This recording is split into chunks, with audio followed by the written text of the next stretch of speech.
This is XCamp, Volume 2.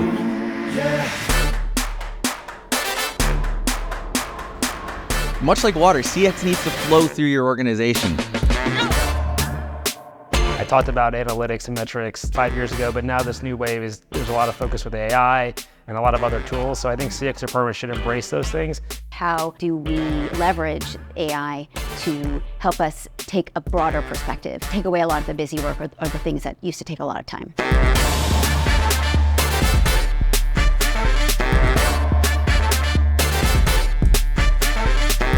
You need to be anticipating the future. So you have to really watch the culture. You have to watch for signals of change in society, in our political system, in people's values, and track where things are headed.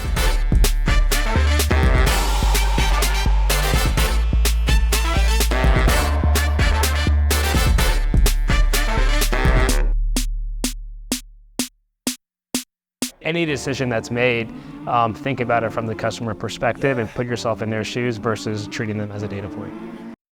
Be memorable, do something that's different. And I like to say, don't take risks with your strategy, but always take risks creatively. You've got to be bold.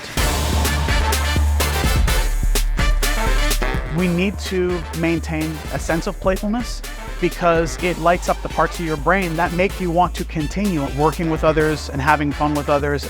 It's human nature to be somewhat shy about pushing and coming up with crazy ideas. Everybody likes rejection. In order to have a good idea, you have to have many ideas, but you kind of have to explore the boundary. That for us is where we want to kind of hang our hat is on just the raw creative new idea that's never been done before.